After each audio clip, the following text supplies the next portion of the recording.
Dear audience, good morning and Ramadan Mubarak to all of you. It is a pleasure to welcome you all in today's forum. As you all know, addressing the interdisciplinary significance of food in literature, language, and culture, the Department of English and Humanities at ULab has chosen the theme for its 11th curriculum integration program titled Edible Narratives: The Interplay of Food, Culture, and Identity. The purpose of this curriculum integration program is to make connections between the chosen theme and contents of the course that students are registered in this semester. In the first forum, we all enjoyed the vibrant discussion of expert panelists on the theme from different aspects of culture and literature. Today, Today, we are truly honored to have Professor Mahmud Hasan Khan as the speaker of the second forum of CI program. Dr. Mahmud Hasan Khan is a professor of English in the Department of English and Modern Languages at Independent University, Bangladesh. He is also the executive director of Sasheen Center for Multilingual Excellence at IUB. Professor Khan is one of the editors of the Routledge Handbook of English Language Education in Bangladesh. He has published in the areas of identity formation and policy discourses, in discourse studies in the cultural politics of education, Asian Journal of Social Sciences, and Multilingual, among others. Ladies and gentlemen, please welcome Dr. Mahmud Hasan Khan to deliver his speech.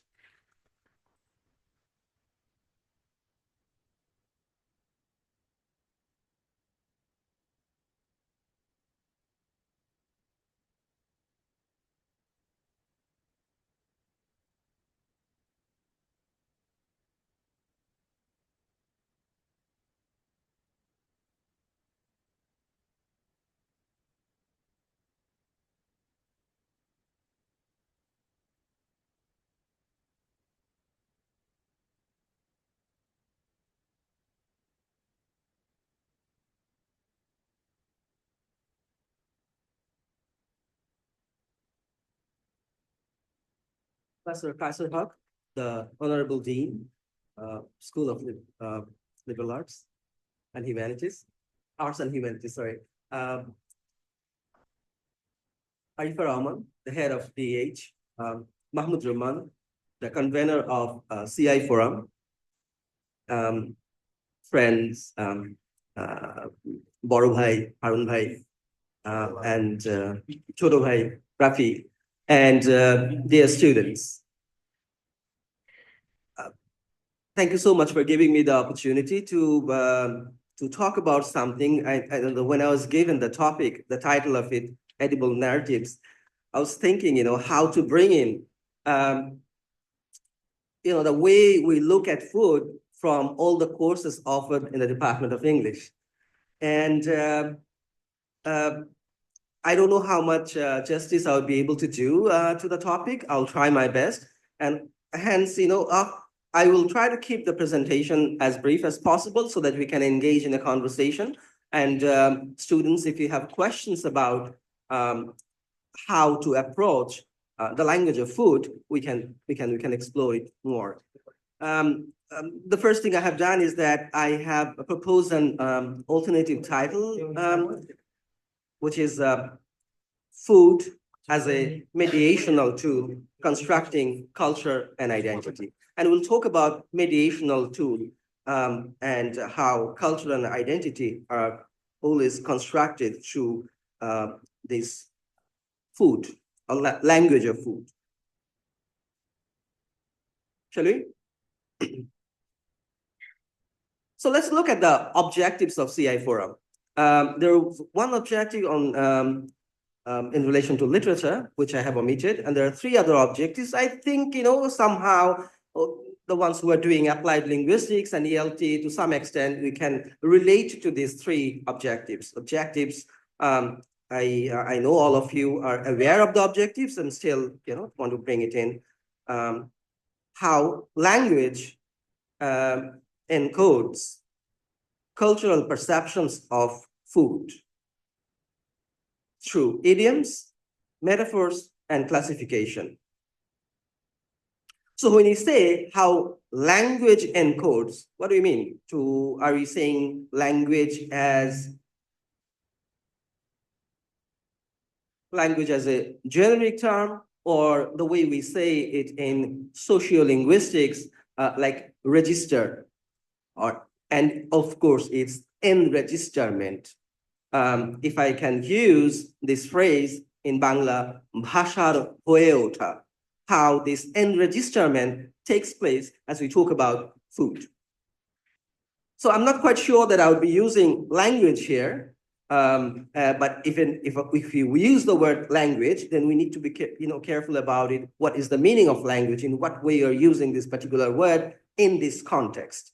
How language encodes cultural perceptions. Cultural perception, when it is said in this way, we understand that culture is constructed as I think Homi Baba talked about it, nation and narration, that how nation is always narration. And food as one of the, what you can say, one of the crucial aspect, when we don't find a word, we say crucial. So one of the crucial aspects of any culture that we relate to food in a very cultural way, not cultured way. That is topic of another elite authenticity. I will talk about it a little later. So in a cultural way. So cultural perceptions of food through what? Through idioms, metaphors, and classifications. Word classification, perhaps that's what we had in mind. Number two, the impact of colonialism, migration, and globalization on food narratives and culinary traditions. What I understand is that when you talk about colonialism, migration, globalization, these are very big terms, but at the same time, they're there. We are a colonized nation, like many other nations. So what? And then the issue of migration is something you cannot close your eyes towards this phenomenon of migration and globalization. And definitely our ideas about the food we consume is very much shaped by these concepts. And culinary traditions. I mean, yeah. Ancholikota, ঐতিহ্য, we'll come to these two words as well. Number three, the ways in which food-related discourses, what it does, I mean, this is the difficult of all. Food-related discourses reinforce or challenge social hierarchies. So when you talk about social hierarchies, what's our definition of social hierarchies? What is our understanding of socioeconomic class? And related to is the very understanding of neoliberal economy, and how has this neoliberal economy shaped our understanding of the kind of food we consume and the food discourse around us. All right, it's a big challenge. I will let's see how much we can do about it.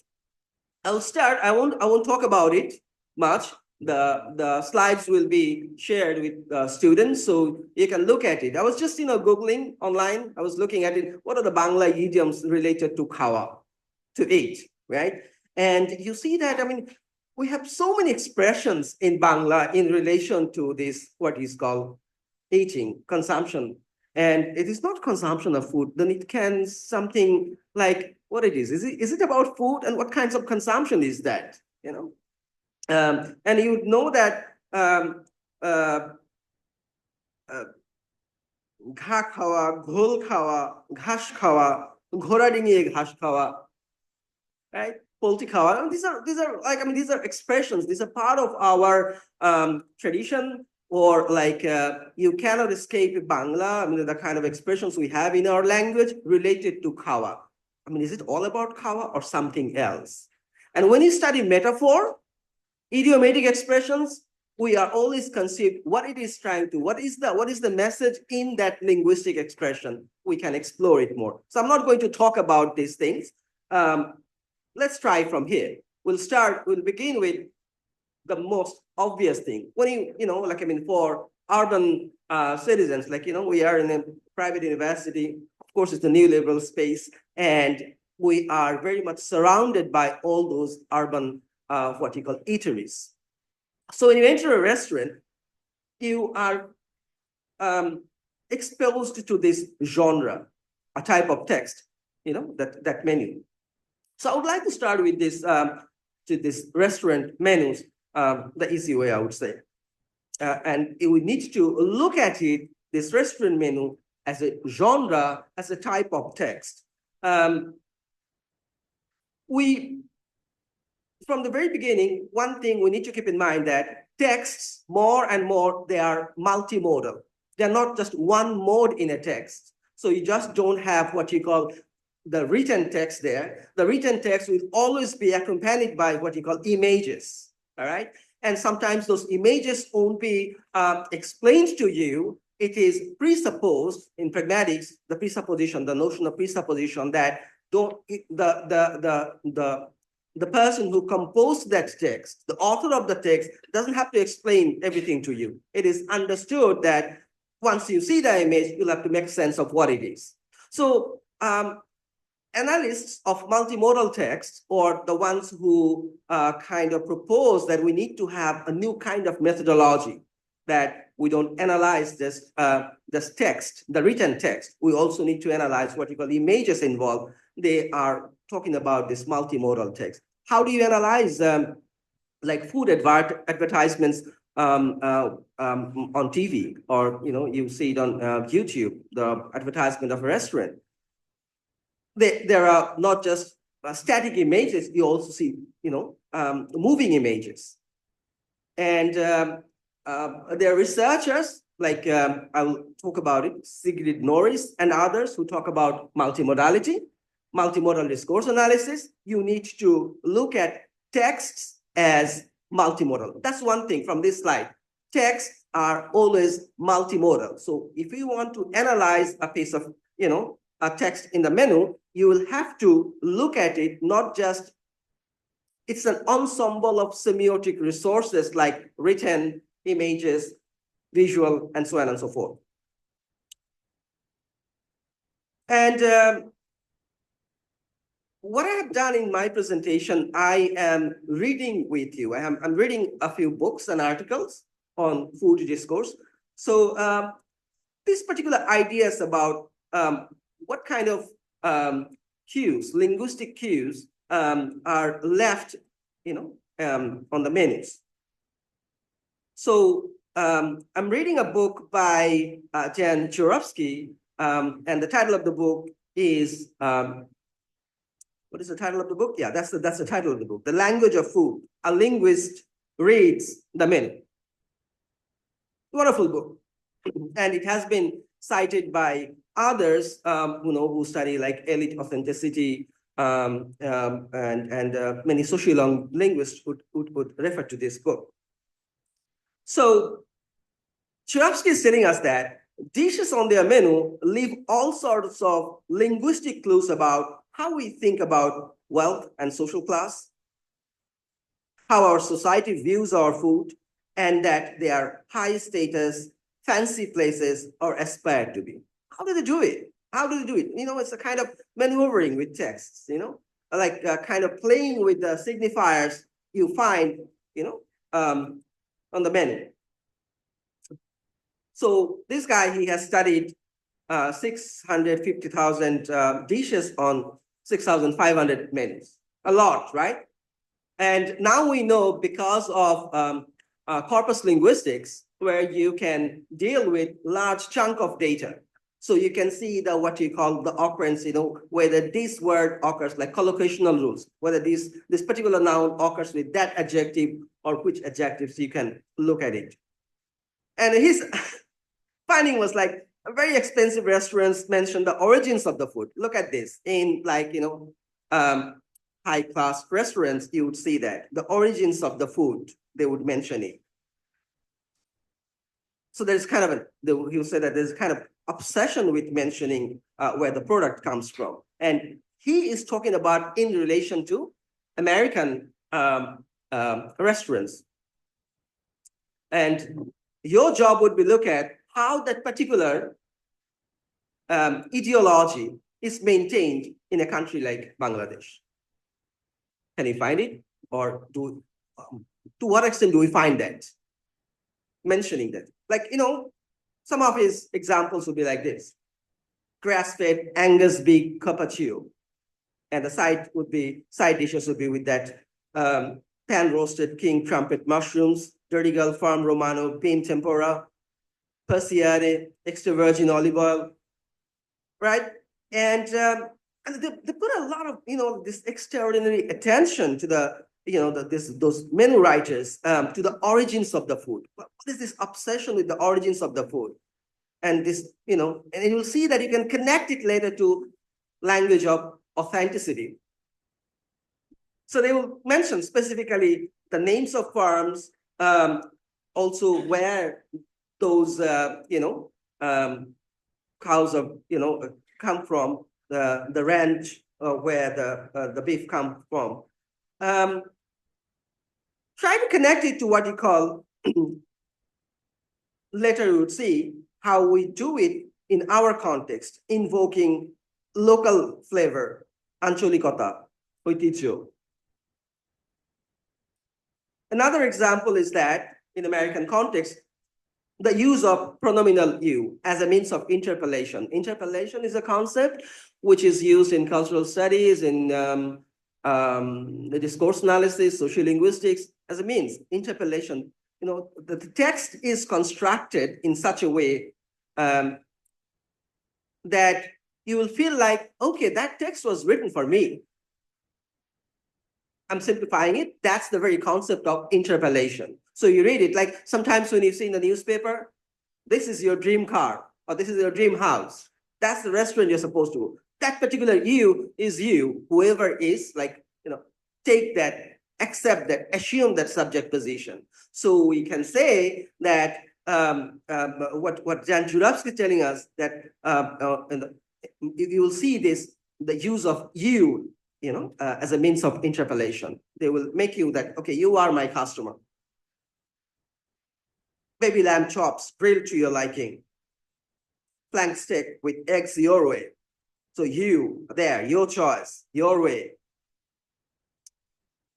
Another interesting thing is that Juravsky is telling us that 50, 100 years ago, restaurant would have used long, what you call French words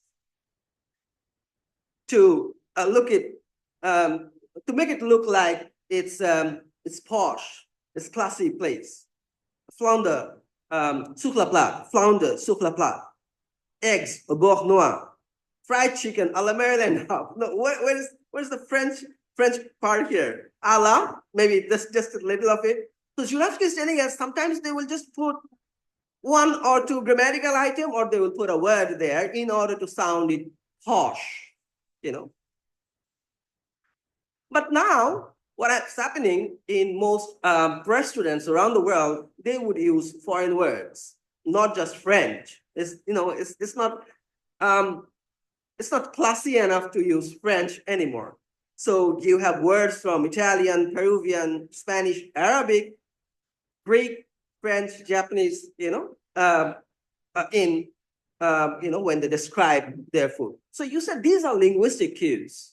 These are definitely linguistic cues. What kind of, the word that you find there. So you have a signifier there. You see the word, you can see it as a signifier. And then how do you associate a meaning to that signifier? Why is this word here, right? And you can also find this, we know what has been, Vendi. Yeah. Vindi masala. So, you just need to twist it a little so that it sounds exotic.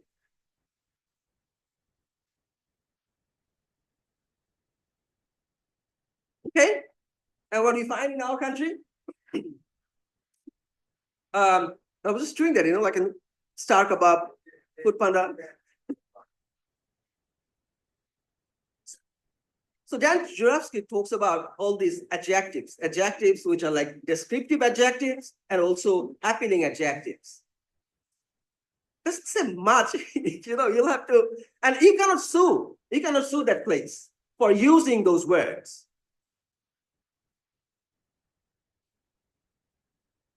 succulent, tender mutton leg roasted to perfection. What is roasted to perfection? Like, when they talk about steak, they will say rare, medium rare, okay? But what is this roasted to perfection? So don't you think that roasted to perfection is a kind of image, when it is, they are playing with that particular word, and you'll have to imagine. So they have done their part, the linguistic part of it. You'll have to come up with a signified, what it means. Favorite plain rice, favorite Bengali comfort food, boiled to perfection. So I think they'll start with that word, that expression, boiled to perfection, right? I think all of us, this is part of your urban life, that we do this food panda.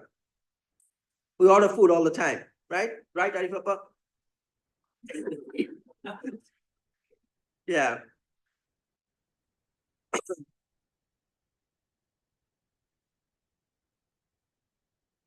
And I think something is like when it says spicy dish, the last one, deshi chicken jal, spicy dish prepared by stir frying. Now, this stir frying thingy, is it very much part of our culture? When you say bhuna or bhaji, it's like, like my mother would cook it in such a way that you can't even, they're almost like decomposed. You can see the the thing, and I grew up eating that. So stir frying, I mean, there's something about this word. It does something. And if you're like, oh, okay, food should be cooked that way.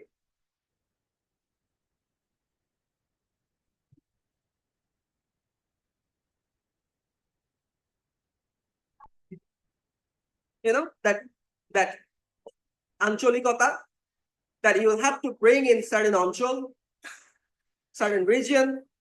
Certain region is like, why in in the American context, we saw that they would put French words in their menu. Now, in Bangladeshi context, you also bring in, invoke the region, refer to the region, so that the food, looks, what you're supposed to consume.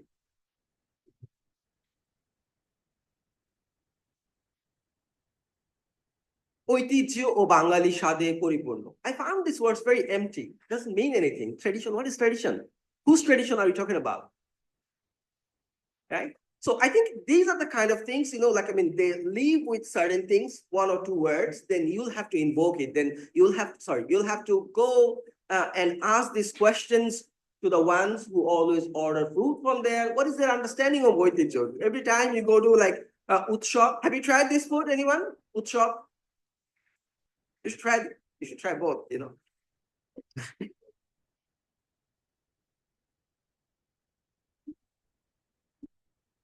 So there is this word, locavorism. Are you familiar? Locavorism. It's like the practice of buying food growing locally. Locavorism. So there is this another book I was reading. The title of the book is etymology, not etymology, spelled with EAT and then homology, right? So in that book, I found that word, locavorism. So it's the practice of buying food growing locally.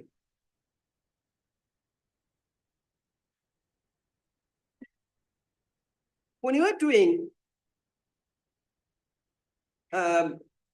discourse analysis, sociolinguistics, you need to unpack these words. It's not like looking at the words the way like which word collocate with which word, and what are descriptive adjectives. So for example, looking at the menu, what are the descriptive adjectives used in the menu? What are the like appealing adjectives used in the menu? That's one kind of study. But when it comes to like ঐতিহ্য বাঙালি স্বাদে পরিপূর্ণ, we call this, you can call it empty signifier. So a signifier is empty when any signifier can be used, particularly words like ঐতিহ্য, or like ideological expression like Bangali Shad. You can always empty the content of its signifiers, put their new characteristics, new characteristics. I said, that is our ঐতিহ্য. That is our Bangali স্বাদ. You understand what I'm saying? So this is how we come to food plays a central role in the production of culture and is likewise a powerful resource for the representation and organization of social order. The slides, will be with you. So you need to go through the slides and questions each and every slide. What is there? Even this quote from when Mapes is important. I mean, that's how you start with that. Well, how does food play a central role in the production of culture? It does, right? When you go to words like ঐতিহ্য বাঙালির সাথে পরিপূর্ণ, when you see, this kind of images, somehow create an understanding of, or it pushes us to understand, perceive food in a certain way related to, what our culture is. It makes us question what Bangali culture is, what Ancholikota is, what ঐতিহ্য, tradition is. Do you know what is Chuijal? Students? Yeah. Have you ever used Chuijal? Anyone has, other than Oliver, anyone has used Chuijal in their cooking? Anyone? You have tried? Are you from Pulna? Okay, all right. Good to know that people do with this kind of ingredients, and it keeps you. Now, if we just one more slide on the menu.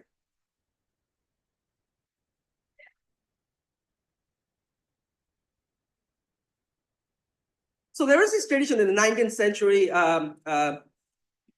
People, whenever people used Latin words with, like, say, English, and to sound posh, classy, more educated, erudite, I think you should Google this one, macaronic language. It's like too much of code switching there. Okay?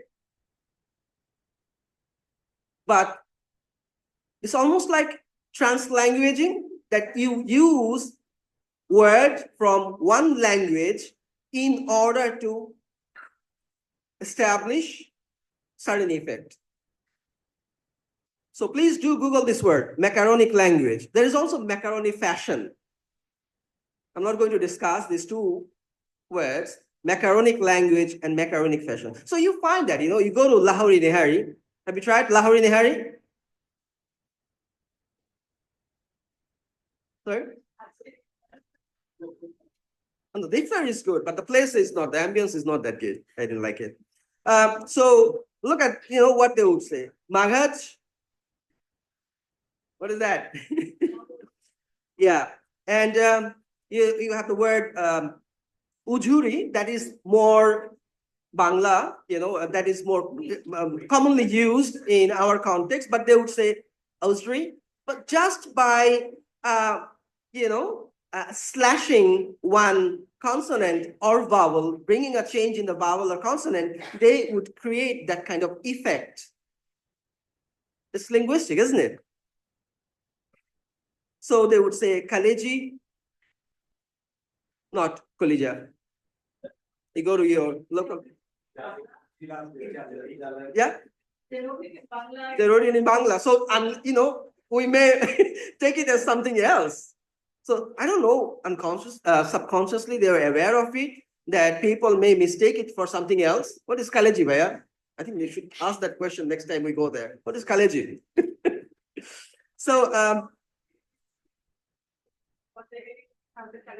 yeah. Yeah, thank you for mentioning it. You see that the thing is that how that elitism related to food is a kind of language, it's a kind of discourse, it's a kind of register. And they will be very obvious through linguistic input. Yeah. Yeah. And the thing is that when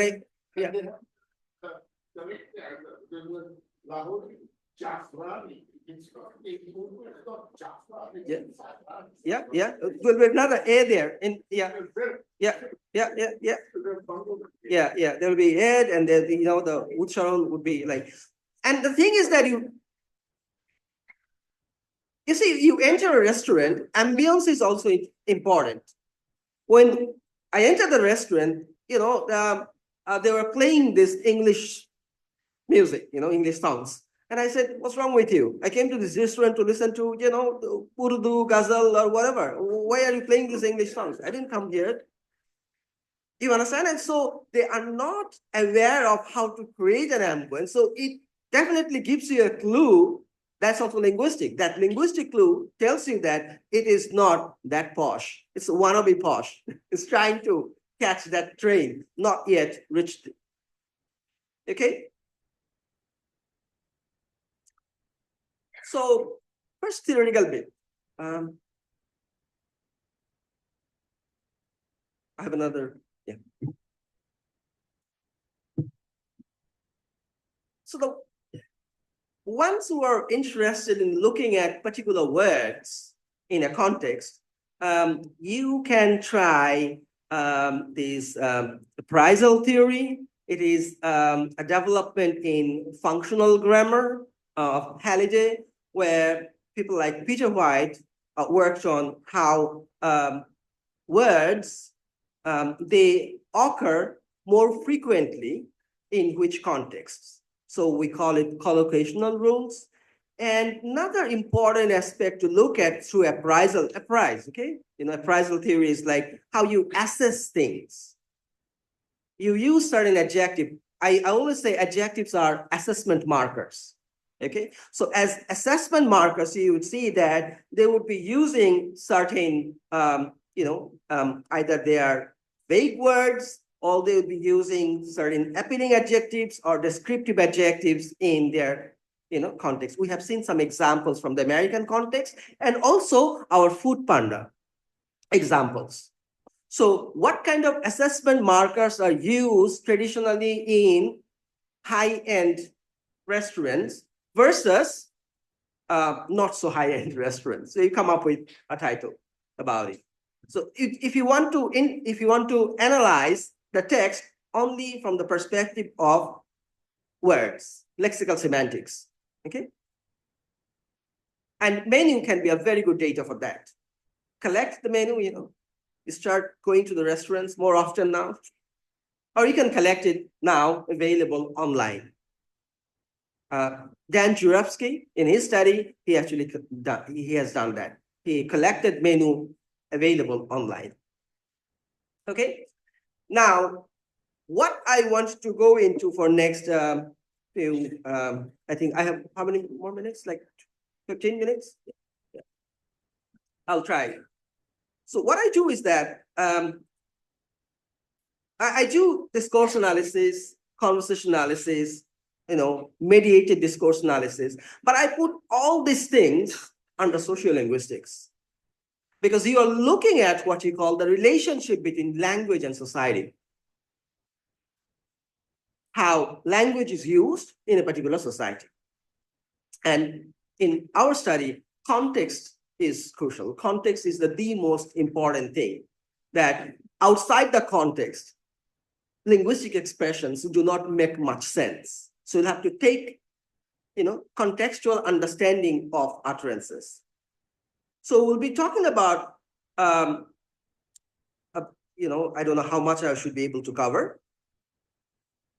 Ethnomethodology here, the only technical term is ethnomethodology and sensoriality. Sensoriality, you understand that in anthropology and sociology, this particular area, sensorial, they call it sensorial ethnography. Sarah Pink is one of the person who approached this area. And these are the three main books you can I don't know, should I say it or not? Okay, you can try to obtain these three books. If you're lucky, you can get them available online, or you can order these books through, people. So ethnomethodology and sensorial ethnography. Ethnomethodology is what? Ethno, people, human beings. Method is like structured ways of doing things. Ology is like, what in the word you find sociology, psychology, that ology thinking. So researchers of ethnomethodology, they are saying that members in a particular society, they know how to do what. It may vary across population, but ethnomethodologists simply study how people do what they do. For example, somebody entered this auditorium would see how a speech, in a seminar is conducted, so that he goes outside and tell other people, this is how a seminar speech is conducted. So ethnomethodologists do that kind of things. How do people do what they do? And in their studies, language plays a very important role. Outside, without the means of language, it is difficult to construct a world. Okay? So I'll be briefly focusing on these 3 books, which I think will be useful for students who want to look at food narratives, edible narratives. Oh, by the way, there's a book, Edible Ideologies. I haven't covered that book here, but I found that that's also a very good book on food narratives, Edible Ideologies. So the first one, culinary linguistics. I found a couple of papers which you could use. The first one is what? Genre-based writing in the EFL classroom. I mentioned previously that you can look at food from the perspective of genre. Genre is what? In applied linguistics, genre and sociolinguistics, genre is understood as simply a type of text, like a consultation text based on consultation in the medical chamber can also be treated as a genre. So the question is how that text is constructed as 2 people, the doctor and the patient, they engage in a conversation. All right? You place an order in a shop, you look at the text of it, you can say that how order is placed. An order placement can be treated as a genre, as a type of text. The ones who study language, for sociolinguists, for discourse analysts, ethnomethodologists, conversationalists, everything can be put under genre. So how this genre can be used in the EFL classroom, relation to food narratives. See. So they have done it in the in Germany. So students were asked to talk about, translate, reflect on recipes from their native languages and home cultures into English. Translation is an amazing thing. The more you do translations, you understand your what you call strength in the source language as well as in the target language. So it can be absolutely very helpful. It can be very helpful when you want to understand how linguistic expressions work in a particular language. And definitely when you're writing something in English, like you're writing an essay, food can be a way to create that kind of, yeah. So Bobel and Spitz, they call it cultural translations in the sense, okay, in terms of content, structure, lexis meaning words, to determine their authenticity with respect to the linguistic features characteristic of the genre. How do we write about, say, an essay on food? Okay, so food metaphors. What are the food metaphors in Bangla, for example? That can be used in the classroom. Or writing culture. So that can be one approach to food narratives, genre-based writing in the EFL classroom. Another, if you're doing psycholinguistics, I found another chapter in that book in culinary linguistics talking about taste. Do we have the right kind of, the words? How do you cook words in your head, like your linguistic repertoire, right? The mental lexicon. So Ankerstein and Pereira, they showed that whilst participants knew a lot about taste, they used few words to describe it. Why is it like that? I mean, I find that if you watch food vloggers, one of the main things, which, I find irritating is that they would be using very few, what you call, descriptors to talk about the steak that you're having or any whatever restaurant, wherever they're going. Even this like khichuri or like Pahari food, when they describe, they don't use, a lot of descriptors. So that's something irritating. One of the reasons could be they may know about the food because they're used to, having the food, but they don't know how to describe. So that is one thing, that can be studied. So when you look at this abstract later, you can find some ideas about what to do from the perspective of psycholinguistics and word choices, psycholinguistics and word choices.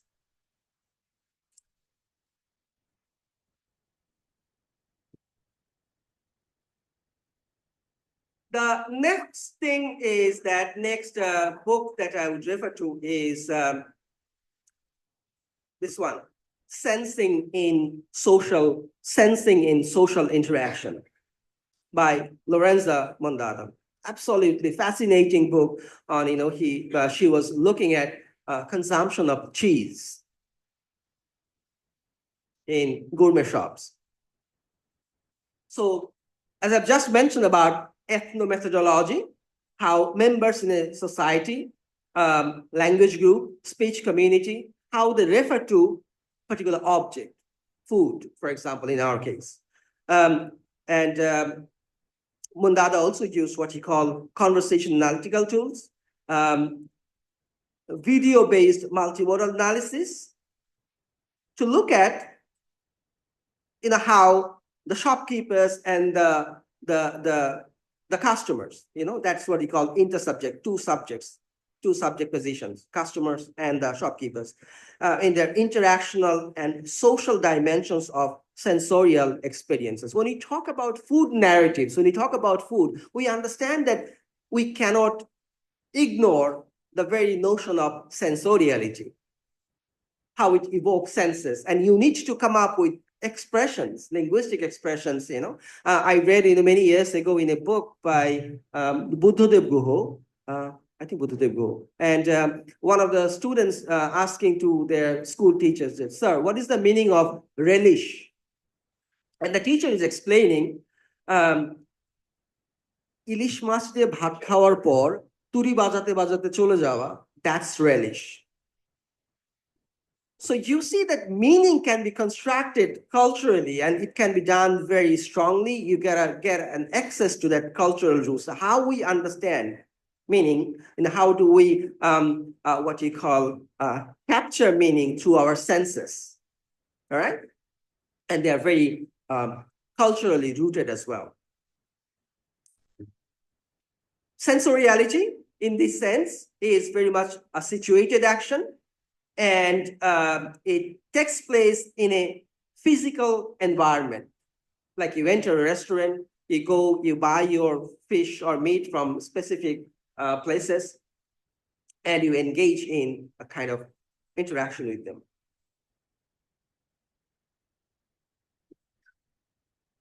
So Mondada is telling us that how movements of bodies in interaction, engaging in sensorial practices like looking at, touching, smelling, and testing objects are systematically organized within social activities among collectivities of participants. So in her book, Sensing, she looks at or aims at reflecting on how an ethnomethodological, I have mentioned what ethnomethodology, and conversation analysis. Conversation analysis is about thought in interaction. This is not conversation. I'm not having a conversation. Maybe once in a while somebody will raise their hand, or you'll be asking me a question. This is not conversation. And we know the genre is different. Genre is a speech, right? A class lecture is not conversation. It's not a genre. So once we identify the genre, we know the generic structure of it. What is the structure in that, features, structural features in that genre? So conversation analysis perspective, analytic perspective can tackle the issues of sensoriality. And you understand that when it comes to food narratives, food ideology, you cannot unpack them without referring to sensoriality. Specific kind of words will be present there in that context. Words don't appear just like that. They have reasons why they are in that context.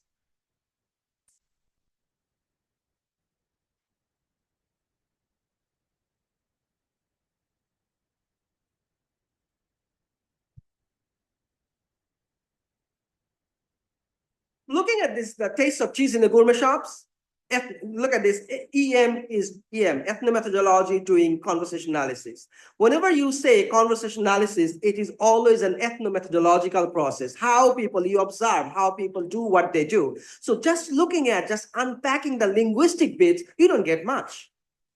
You'll have to see that overall, how that particular thing is packaged in that context.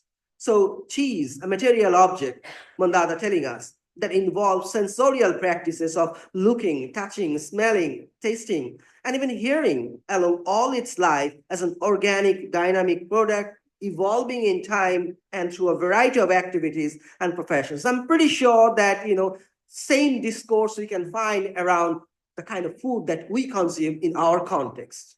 What is the difference between the way they cook Mezbani beef and beef elsewhere, right? So Chujhal Gosto and Mezbani Gosto, what is the difference between? And you talk to the people who are involved in doing that, the way you talk about it, it is not just language.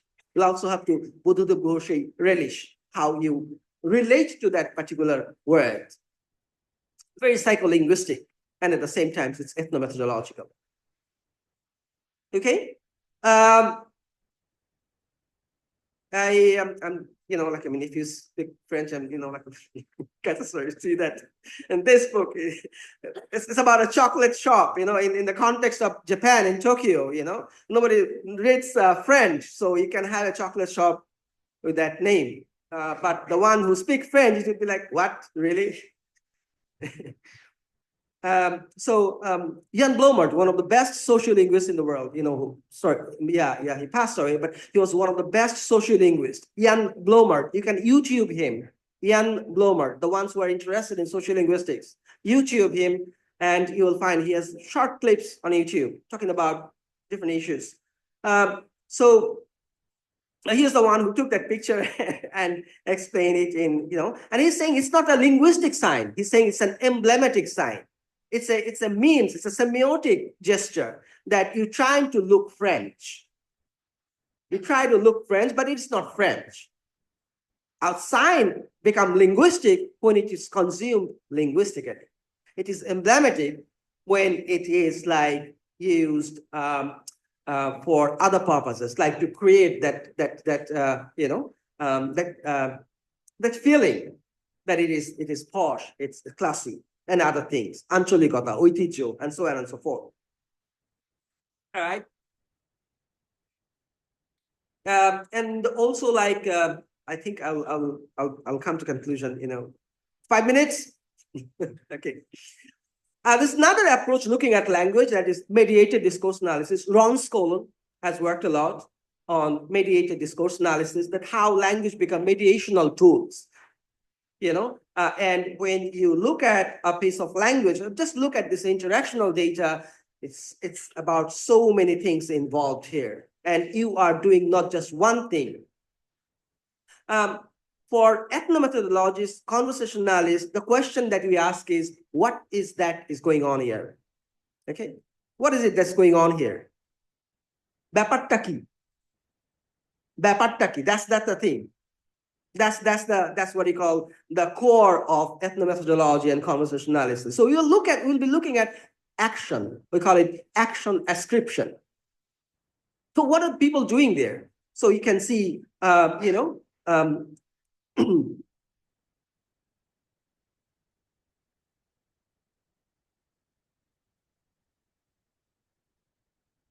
the mediational means through which this action is taken are such things as money.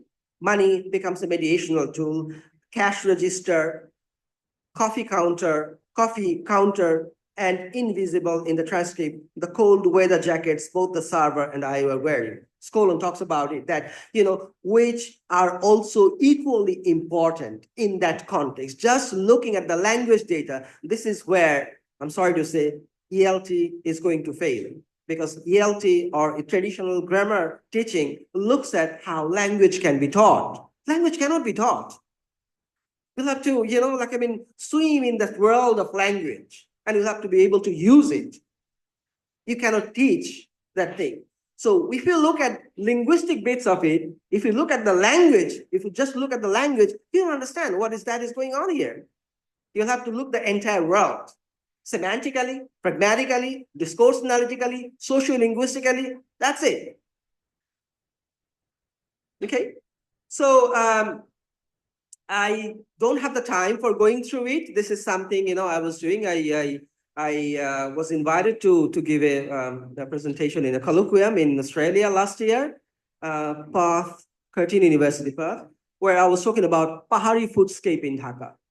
I as a director of a multilingual language center, I work with Pahar a lot. So then I felt like I need to do something of this sort. But I did it in Dhaka. There are certain Pahari restaurants where I went and looked at it from certain concepts I fond of using. Most importantly, discourse itineraries, how discourse travels. Discourse itineraries, how discourse travels. Bhai chalta koththeke asche? Ei phul kothakar? That kind of discourse itineraries is very important. And you can see that in Jan Jafrowski in the beginning, in New York also, they try to talk about where does the food come from. And you can see that one of my friends, Dariush Zadi, who works on mediated discourse analysis, he would always say that you go to a traditional a store where you can buy, say, he was working on Afghan and Iranian shops in Sydney. And he's explained it that, how you can distinguish between an Iranian shop and what you call, say, like a super shop, like Shopno. There it's Coles. So how do you distinguish between these two shops? Looking at the linguistic interaction there, the kind of conversational interaction there. Certain questions can be asked in that question, which cannot be asked in the other question. So language is the key to, to understand, to explain where I am standing. Okay, so I don't have the time to go through it. It will be there with you. And I think what I'm going to do is that, I would love to talk about more about authenticity, how authenticity is a discourse, it's a construction, not just in a Pahari restaurant, but also in what you call eating something exotic. Like, huh? No, I think, like, I'll yeah, it's okay. Maybe just 2 more slides, yeah. Look at this one. Authenticity is important, right? So Bloomer talks about it, that authenticity is what? Authenticity is manufactured, again, a discourse, a narration, a construction, a formation, by blending a variety of semiotic resources. It's not just language. When he says semiotic resources, semiotics, right? It's like signifiers and signified. I think most of you in the English department, you would know, students, semiotics, science of science, where you have signifier, signified, right? So you have various semiotic resources there, and you always look for what is the meaning of this. When I find that ancholikota, Bangali Shadi Puripuno, what is the meaning of this signifier? When I see this image, what is this signifier doing here? How much you can do it? The Bloomer is telling you that it's a manufactured thingy, some of which are sufficient enough to produce a particular targeted, authentic identity, and consequently enable others to identify us as real, authentic members of social groups in different niches of our social and cultural lives. So I don't know whether you can push that word authentic to be conservative. You are that conservative that you only consume that kind of food. Locavorism, for example. You only go to those restaurants, like, in that movie, it's an old movie, Notting Hill. And in Notting Hill, there's this girl who said that I'm a fruitarian. So the guy dating her was asking, what is a fruitarian? And said, I only eat fruits which fall from the trees. I don't. So do you see that is this authentic fruitarian? To be fruitarian, you'll have to go to that extent. So how much is enough? How much is enough? Authenticity, in the discourse of authenticity, how much should be enough? And when does it border to what you become conservative? Okay. Yeah. I think discourse itinerary. I have. Yeah. So I think I'll end here with this, like, revisiting the objectives of the CI forum. How language encodes cultural perceptions of food through idioms, metaphors, and classification. So you can look at large corpora, big chunk of data, go online, collect the menus, and then see, how certain words, nouns, and adjectives appear. I love adverbs. I don't know how adverbs would appear there. Based on online reviews, there's the book by Gwen Maps, Elite Authenticity. In that book, she looked at online reviews, the New York Times. And you can look at what you call these descriptive, appling adjectives. Do we have enough nouns in our language to identify, or we don't have it in Bengali, then we look for a word in English or in maybe other language. It's very difficult. The impact of colonialism, migration, and globalization. For that, I don't know how you go online, look for 10 best Italian restaurants in Dhaka. Have you done that ever? 10 best Indian restaurants in Dhaka. Do it. You'll find, yeah. So you'll find, they will give TripAdvisor or others, they will give you that list of it. And you start going to those restaurants. I don't know if you like Italian or Indian. And culinary traditions. Ancholikota, Shatkora, Chuijhal, that kind of stuff. How do they create that Ancholikota, that image? By saying what they are saying. They know that they won't be able to elaborate it, not enough descriptors. And that's why just there, one word or two words. In order to understand it, you look for more data, if it is available online, or interview those people who use those ingredients. And this is how you can see how people construct culinary traditions by articulating their narrative. I want to give another talk, maybe, if you can organize it, on elite authenticity, the third one. I think we need to understand it, the political economy of food industry and how it is connected to what you call language. It's altogether different. And this objective was, it stands alone. It's an entire talk. The ways in which food-related discourses reinforce or challenge social hierarchies. Okay, how food is distributed in urban spaces.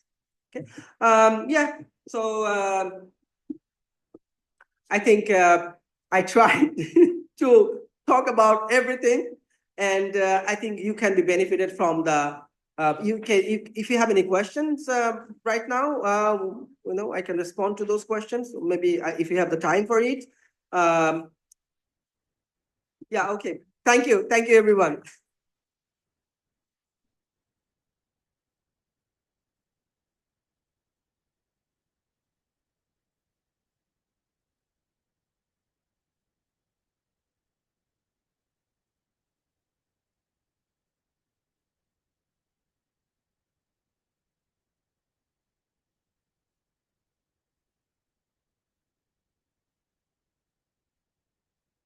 I hope the students are thoroughly confused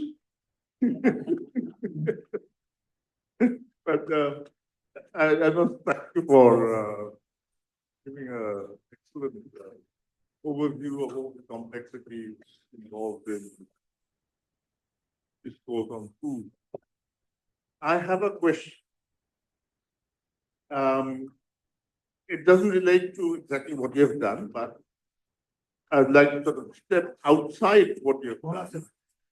You talked of authenticity and how it is created. All of this is within the world of language, not the world of things. Now, and I'm really glad that you mentioned Bahari cuisine, and that even in Dhaka we have Bahari. We had a Bahari student. He must have passed out, Melching Mama. He's a graduate.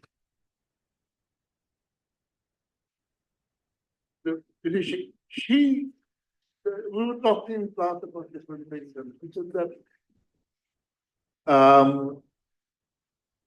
in her community they eat a lot of vegetables, and the vegetables they get at home taste much better. They have a distinctive taste which she doesn't get in vegetables bought that you can buy now. So whenever she comes to Dhaka from Khagrachud, she stuffs her luggage with vegetables, which she then keeps in the fridge and consumes those. Now the question of, you see, now here we have a human being, a person rooted in a community who has a certain taste for certain vegetables which grow in her locality.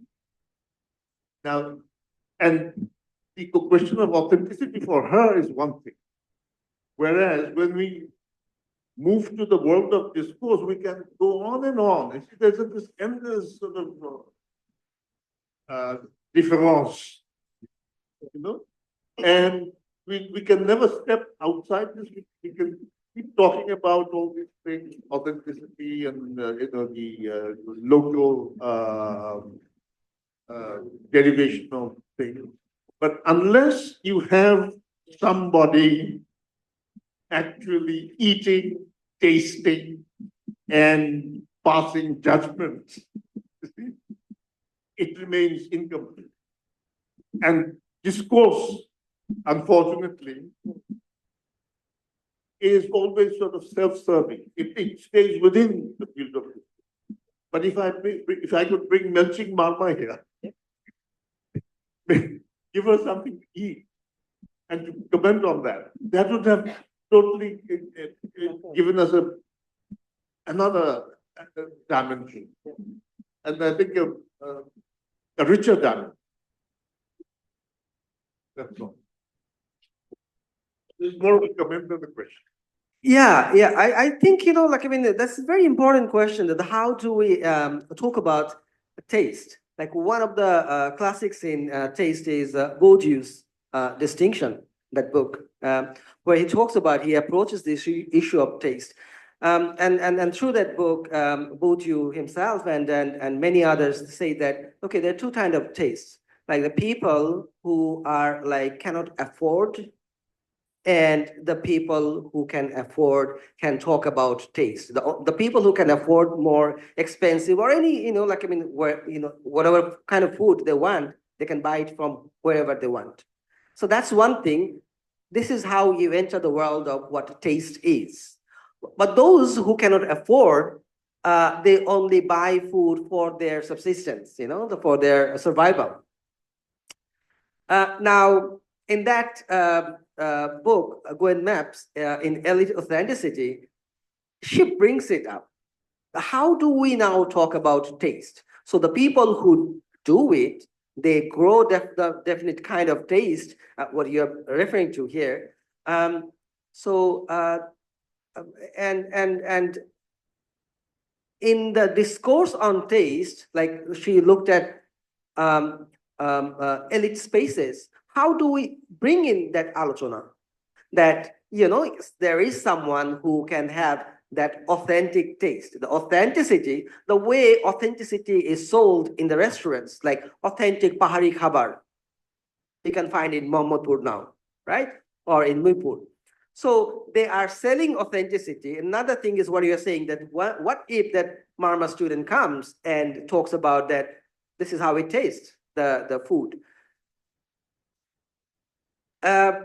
I think these are two different approaches here. One is psycholinguistic, another is ethnomethodological or discourse analytical. So the later one, what is like, how we create a discourse of authenticity. Blomert is also talking about it, that it is a creation, this authenticity. On the other hand, there are people who can pass judgment, say that that's how it tastes. I think these are two different issues, and we can keep them separate, or in a study, we can bring them together and ask them to sit tete-a-tete and comment on what they think about taste. That can be, a good conference on that, how we talk about authenticity, food, authenticity, and discourse.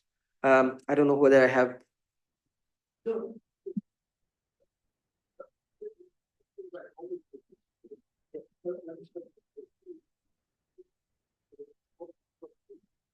Well, as long as we are within discourse, it's a question of words and things. Discourse and reality. And so my point would be that there is a reality.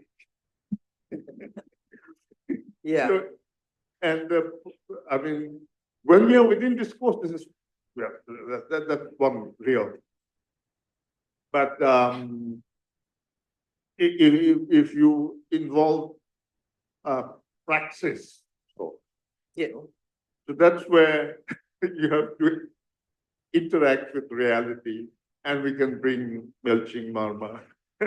Definitely, and I think So that would sort of change that would totally give us another dimension. Definitely. And you see that we talk about ontology and epistemology. There's an ontological, no matter whether we accept or not, Pahari food exists and it has a distinct taste. So it has a distinct taste. And when both you talk about distinction through taste, then it becomes then you enter that world of discourse. So I think we need to acknowledge both the world. There's authenticity as such may exist as an ontological property, but when it enters the world of discourse, in a very post-structuralist manner, we have these epistemologies, the ways of looking at food, and from that perspective, how things are constructed. I mean, within the language, but the question of, how language relates to reality. Yeah. So that tries its best. It tries its best to enter that world of reality. But I don't think, it's like, you're holding sand or water in your hand. You try to capture the reality, it will always slip, between your fingers. Language is the best means we have around, and it tries its best to capture the reality. And I'm afraid that it doesn't do that. No, yeah. I mean, the language games and food discourse is one language game. Definitely.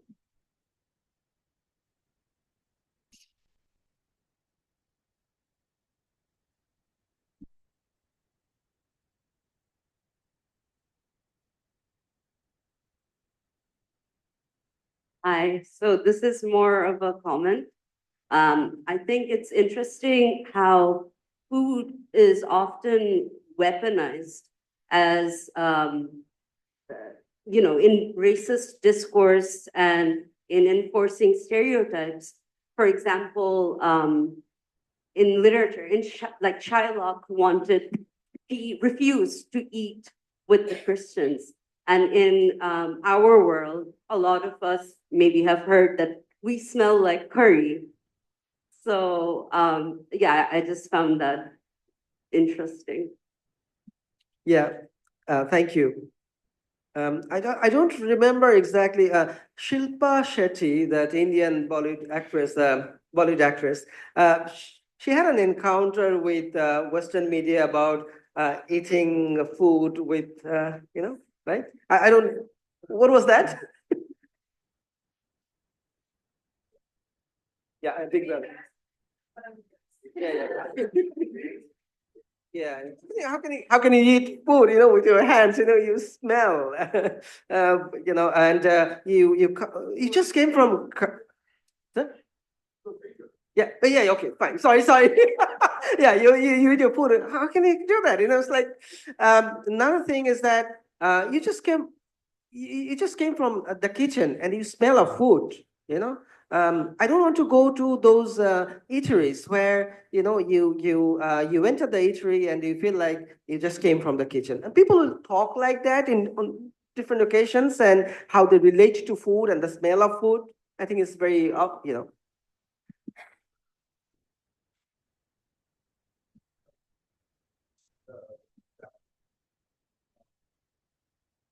There's a podcast by somebody called Mr. Hunzi.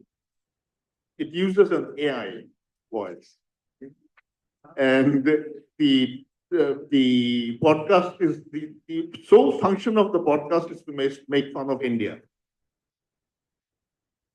It's from a Chinese point of view, and it makes fun of it.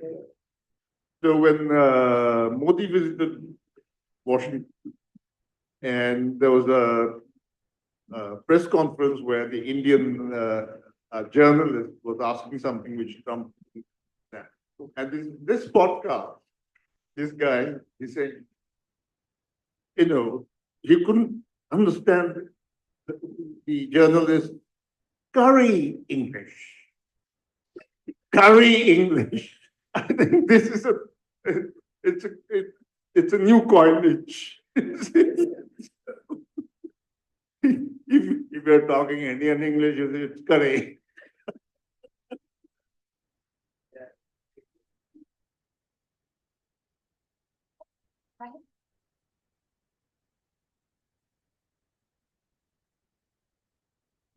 Okay, warning everybody, personal story incoming. So last semester, right outside ULab, near the main gate, I was given this flyer for a new restaurant that opened nearby. And one of the items on the menu, so there was a menu on the flyer, and one of the items was chicken paradox pizza. Now, I unfortunately lost the flyer because I wanted to go to the restaurant and ask them what was going through their mind when they phrased the item this way. So this has kept me up for multiple nights. And since you are here, sir, and you're the language expert, I just want to ask you, since language is produced because it has a certain kind of meaning within a context, is what you said, what could be the possible reason of calling a pizza item chicken paradox pizza? I really want to know this.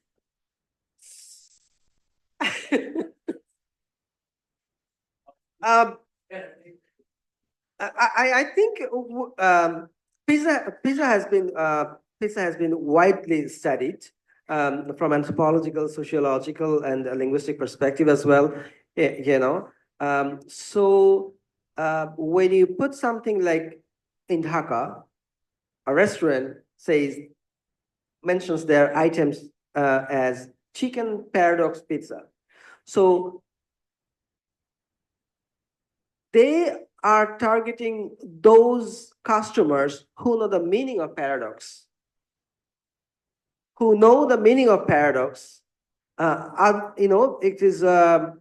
It's because if you do not know the meaning of paradox, or maybe at least you have heard that word, you do not know the semantic component of it entirely, or you do not know the pragmatics of it, but you somehow have an access to the word.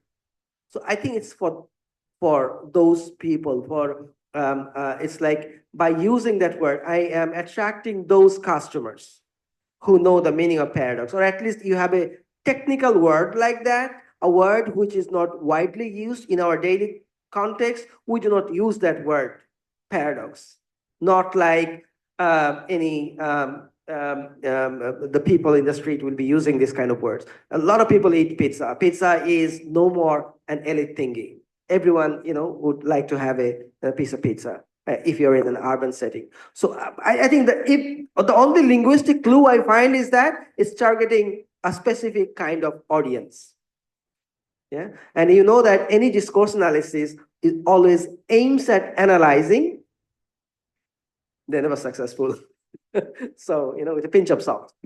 I just want to, I have my theory about this. One is that it could be targeting the opposite of what you said, that those who do not know the meaning of the word or are not familiar with it, to make it that, give it that exotic sound to it. Yeah. Or that it is a spelling mistake, or, instead of paradox, maybe they wanted to write paradise. I don't know.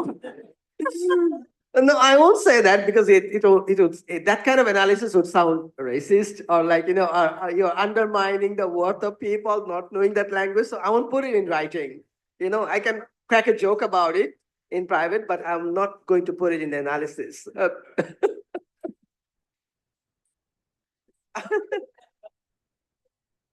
I just wanted to add to that, because I think the word paradox is, well, it's not as removed as we may be thinking from the public discourse, because there's a very famous book called Paradoxical Studies by Arif Ajad, which has been, bestseller at the Equiship Book Fair consecutively for 2 years. So I mean, even the word paradox is not as removed as we may think from the public sphere. So Thank you. and it can serve as as different metaphors because the book was particularly famous for dealing with this tension between faith and reason. So Thank you. Thank you so much for, now I'm interested in Just that. one second. Your idea of you saying that the word paradox is removed from the audience, isn't that also a little elitist to assume that a lot of people might not know the word paradox? So just like wanted to put my 2 cents into the conversation. Thank you, everybody. I was just thinking, maybe the chicken on the pizza, it tastes like beef.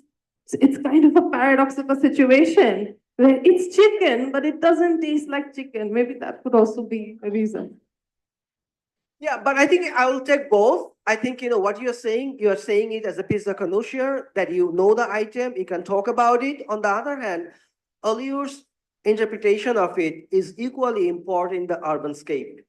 Because that book, Paradoxical Sajid, has certain value, appeal to certain population, in a certain segment of population in our society. So how that is a wonderful title already. So you too can, you can write the paper, Yeah. Yeah.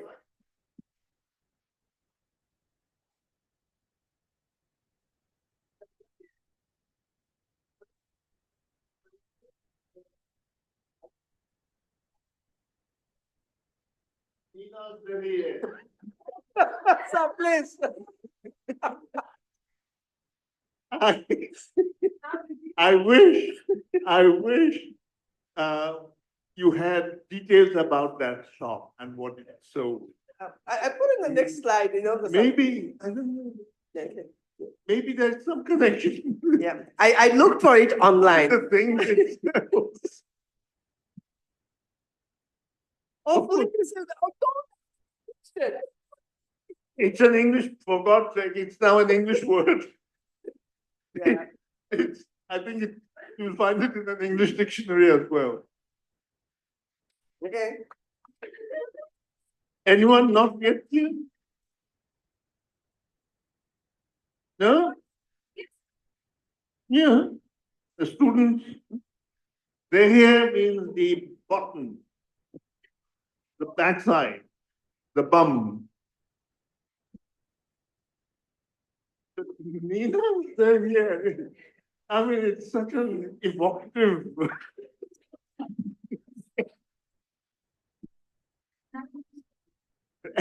What does the shop sell? I'm really curious. I'm going to Chocolate. Google it, Yeah. find it. No, I googled it. I didn't. I think they changed the name of the shop after Blomert has reported it. put it in a book. So definitely they are aware of it. This bit, they didn't want to give it. Also reminds me of a line of poetry from the sad generation. The sad generation that মেয়েদের দেহে chewing gum গন্ধ. Again,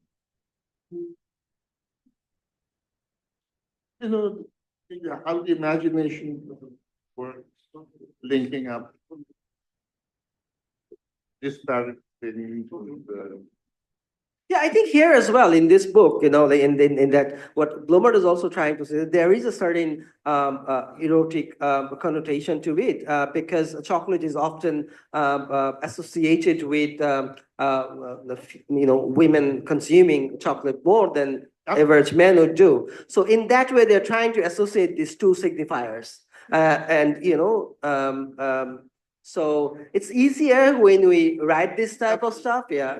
And not only chocolate, I mean, food in general. I mean, food and eroticism. There's a book on that, food and eroticism. Yeah, maybe I will send it to you.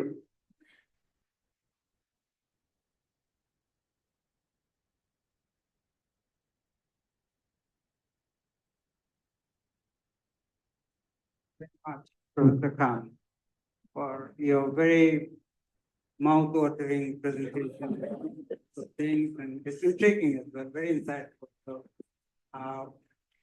I don't have questions very much. Just sharing two things related to food narrative, which definitely related to culture and identity as well. For example, hospitality, right? The way we construct our Tourism industry. hospitality. Okay. When we are invited to a friend's house or relative's house, as we go in there, we carry box of sweets, and host receive us at the door point. What do they say? Ki dorkar chilo. And as a guest, we are so polite, we do not answer to the point, right?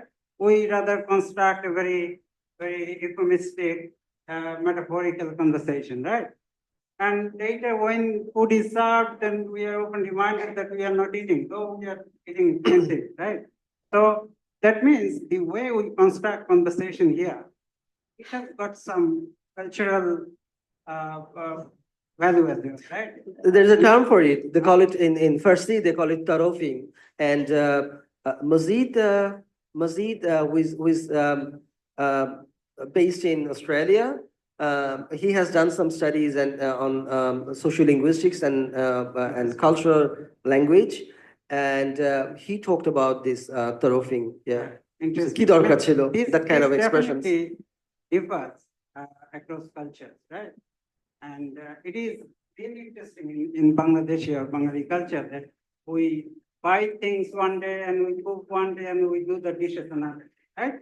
But at the time of saying goodbye to our guest, we say, "Kelen to na kichui, shudhu shudhu kosto korei gele." Right? So it is so interesting. I mean, the way we construct a conversation related to food discourse. And also in the classroom setting, we do have a lot of activities commonly. For example, related to food, we have so many vocabulary items, phrases, idioms, right? We can definitely work on that. Definitely. And more importantly, sometimes the students often are deficient in describing things, for example, process description. Okay, how to even simply how to make noodles, right? There are steps. Yeah, that's what Okay. talking about in culinary linguistics. Yeah, genre-based writing in EFL. Yeah. Whether students can really express themselves properly, they have experience, they know how to do it. And sometimes they need some vocabulary items or even sometimes use of connecting, right? That is also important. and also visiting to a restaurant and then sharing this experience with other friends. How do you do it? And even if you put it in writing, and how to, of course, in the classroom setting, of course, related food, we have plenty of narratives that we can develop in terms of methodology, syntax, and also semantics. A lot of things to do. And another area that as we grow food and prepare food and how the role is constructed, right? Gender role, for example. The way food is grown in the field, okay? So there's a gender role across cultures. And also the way food is prepared and okay, so, and these are another area, these are areas where identities are constructed. So these are changed as well. So this is another area to really look at, and of course, another area, food politics, for example, right? Food crisis, famine, for example, how it occurs and how manipulated, how political discourse develops, and food security, for example, now that we are talking about, and food is more crucial on festivals, right? And there, how we prepare food and what kind of discourse we develop when we attend wedding and other. These are also important areas, and how food is wasted, another most important area. Yeah, because definitely. I mean, from country like ours and also developed countries, everywhere food is wasted.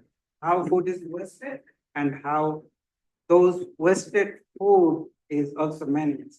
There are some small NGOs working in Dhaka. They collect this wasted food from different venues and they distribute among. Yeah, all these things can come under what you call discourse around food. You know, yeah. Among the best-selling books, actually. Cookbooks, yeah. And also. Niyazapa has one, right? In Bang, is that in Bangla or in English? Niyazapa's one? It's in English, right? Yeah, she has a book on Ranpan Shilpo. It's in English, yeah. Not this food research, for example, Yeah. how hybrid food is being grown in parts of the world. Definitely. Yeah. Thank you very much. Thank you, Harmay.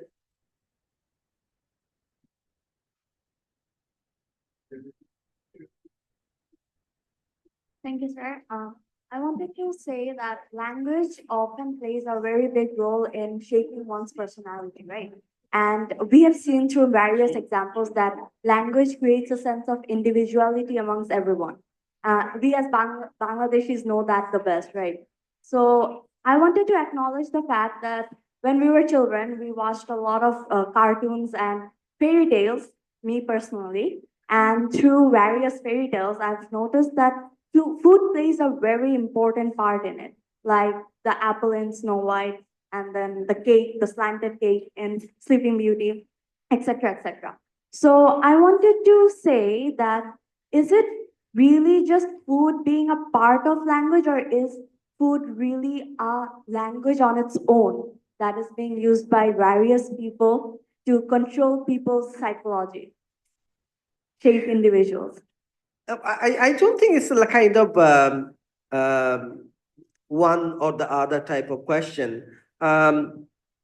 Both are, you know, equally important. There is a construction. So we can talk about food discourse or food register. At the same time, as Kaisa sir was talking about, there is this ontology of food. Food exists.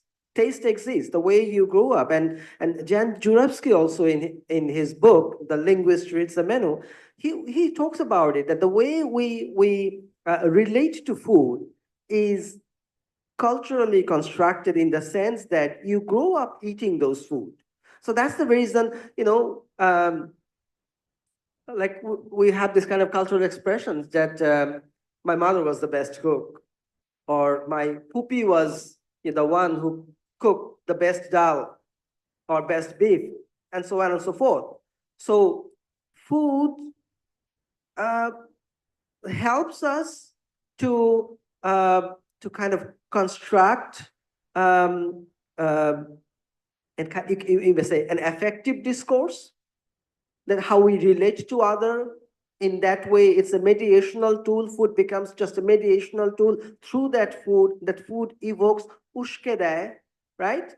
And we go back to our childhood or to our relatives. I remember that I was standing with one of my Japanese friends in a Sydney shop, and we're standing in a Bangali shop where they had kashundi. So there's this Bengali guy came, and he was like screaming, "Oh, kashundi!" And then start talking about it. And you know what? I engaged him in a conversation. At that point, I was with this Japanese researcher. Her name is Emi Otsuji. She wrote a book, Metro Lingualism, Language in the City. So she was interested in Bengali shops, Bengali restaurants. So I took her to Kashundi. There is one restaurant, Bengali restaurant in Sydney, and also Bengali shops there. So how this discourse was kind of unfolding, how you construct your identity, that how a particular Kashundi can send you to your childhood. So yeah, food has its own ontological properties. It exists no matter whether you see it or not.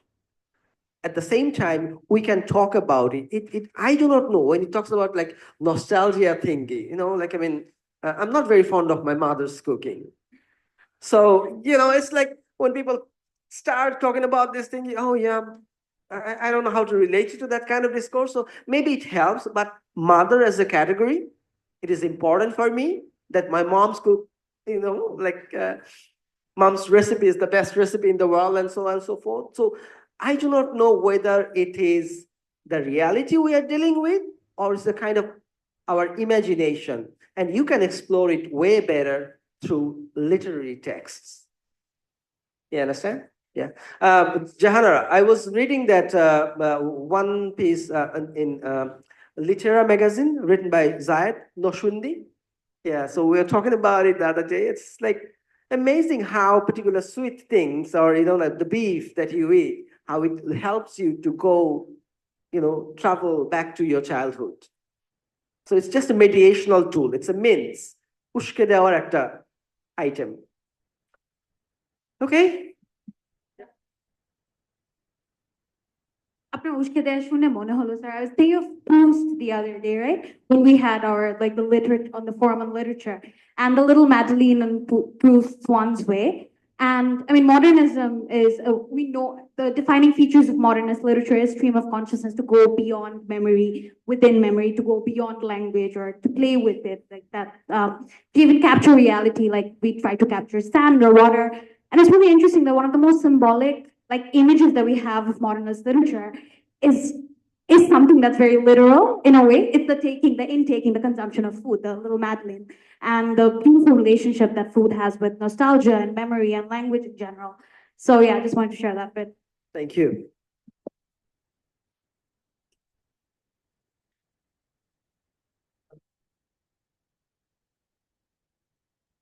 So good afternoon, everyone.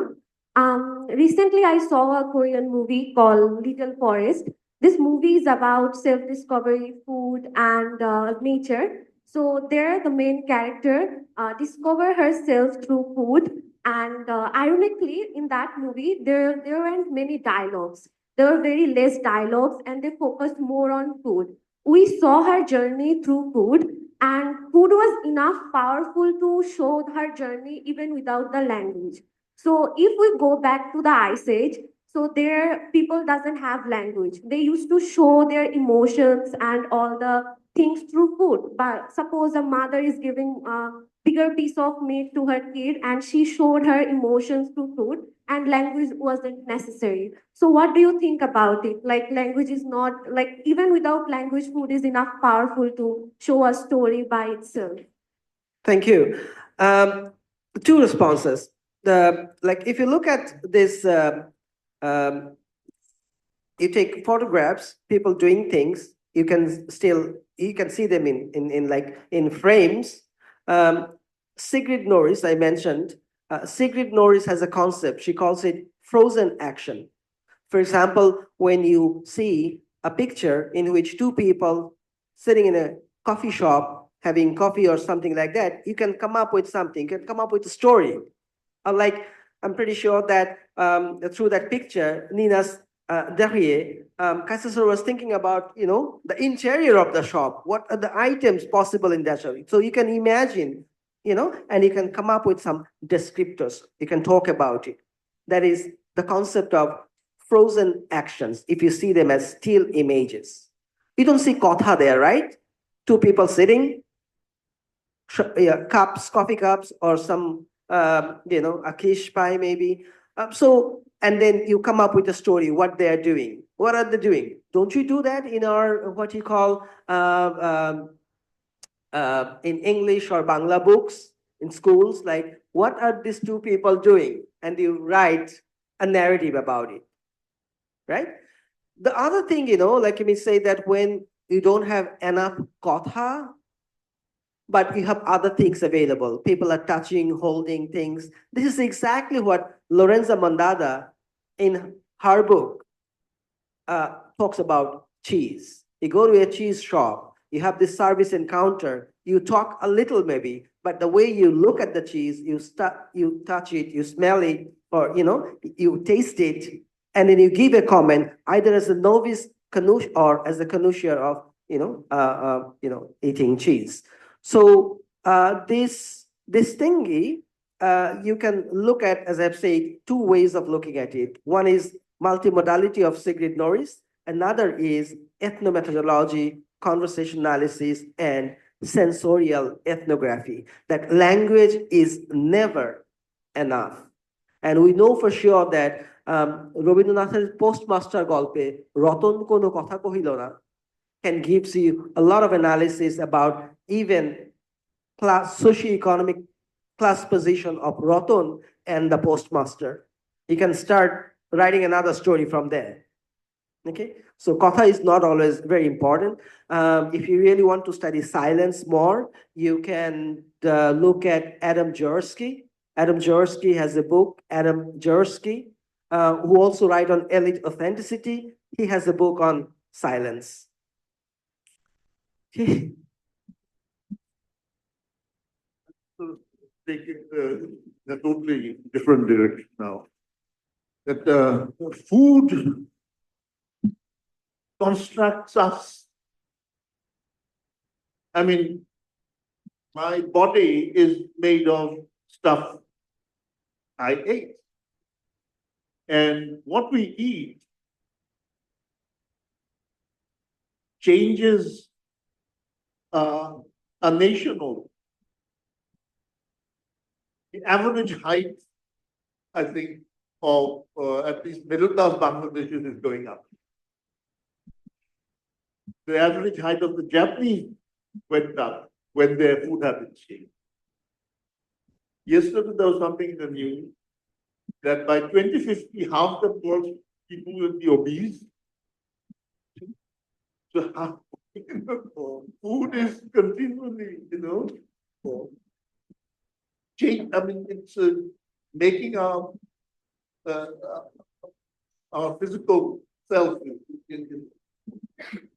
the result of what we have consumed and what we are consuming. And this is related to larger economic and social policy and the importance of giving everybody a proper diet. The human child is born prematurely. By at least till the age of 12, it needs certain kind of nourishment in order for the body and the brain to develop. So, and how state policy directly related. There was an interesting podcast with Kishore Mahbubani, the Singaporean. And he was saying that his family had migrated to Singapore and he was a bit underweight as a child. You know, in the school, the Singapore government had every child's height measured and weight taken. Since he was underweight, he was given an extra glass of milk at lunch. You see, that kind of thing, that level of planning is, I think, something very, certain societies can do that. China can do that. We are so way behind. Singapore can. Yeah.